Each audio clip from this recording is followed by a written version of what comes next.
pas reconnaître cela. Dieu est en toi. Donc la lumière qui touchait Lucifer en face te touche à l'intérieur. Mais tu n'arrives pas à recevoir cette lumière-là. Parce que tu dis que non. L'histoire de multiplier les pains là, c'est pour les pasteurs seulement et les prophètes. L'histoire de guérir les malades là, c'est pour l'apôtre Paul seulement là-bas. Lui c'est ce qu'il va faire. Non, ce n'est pas pour lui. C'est pour nous tous. Parce qu'en nous, il y a la divinité. Et frères et sœurs, c'est cette divinité-là qui va nous permettre d'entrer au royaume des cieux. La clé, le passeport. On parle de passeport sanitaire, on parle de passeport de...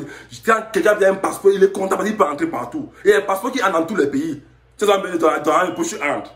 Mais imaginez-vous qu'il y a un passeport qui nous permet d'entrer au ciel. Et c'est l'identité de Christ dans ma vie. C'est l'identité du Christ dans ma vie.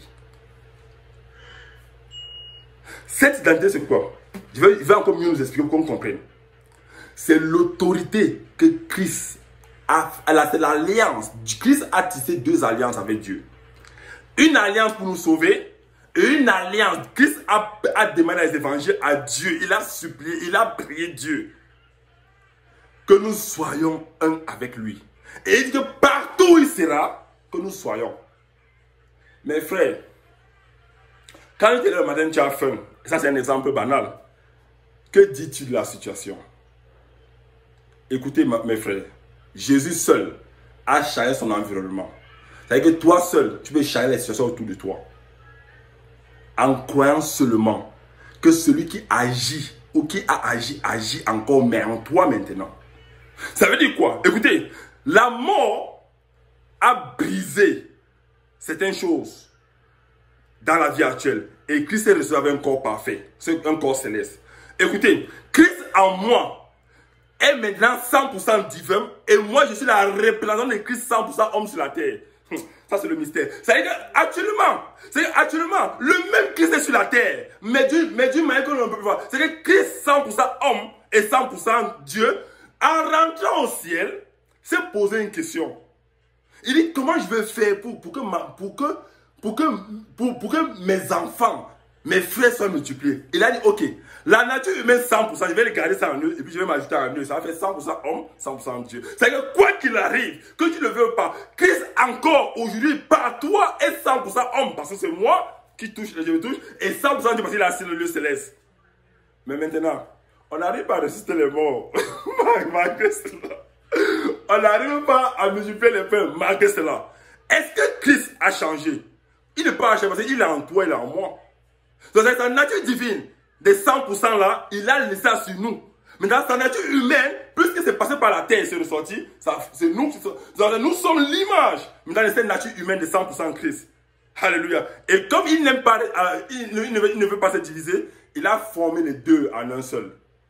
C'est que Christ aujourd'hui, qui a marché les apôtres il y a 2000 et poussières d'années, est toujours 100% homme à travers nous et 100% Dieu assis dans le lieu céleste. Alléluia. C'est pour ça que quand tu as cette divinité en toi, tu es sûr que tu ne parles plus le royaume. Cette divinité en toi, tu es sûr que tu ne parles plus le royaume.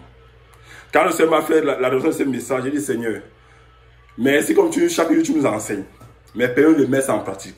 C'est-à-dire que Christ, un jour, Jésus dit qu'il revient depuis, il est où? Je dis, mes frères, je suis Jésus. Tu sais qui encore? Je suis Jésus. Il dit que, frère, va à ton place. Je suis Jésus. Tu ne comprends le mystère. Jésus est obligé de garder sa nature humaine. Il est obligé de garder sa nature en nous. Nous sommes la nature humaine de Christ aujourd'hui. Mais la nature humaine de Christ physique qui est sur la terre a aussi la nature divine. Donc, par ricochet, Dieu décide d'habiter en nous. Pour que nous puissions être 100% dans l'humanité et 100% côté au ciel. Sans séparation. Mais maintenant, pourquoi on veut seulement étudier notre humanité? Notre humanité a les limites. On se fâche, on pleure. Les situations nous menacent, on a des problèmes. Est-ce que vous voyez que Christ n'a pas de problème? Il avait. Quand il n'y a pas de problème, c'est dans le sens qu'il y avait des défis que Christ, il fallait que Christ aille voir le Père pour comprendre ce qu'il veut dire. Christ a dit, mon cœur est triste pour cette heure qui arrive. Il voyait des amis qui laissaient. Mais il les a promis quelque chose, le consolateur que nous savons tous. Mais fais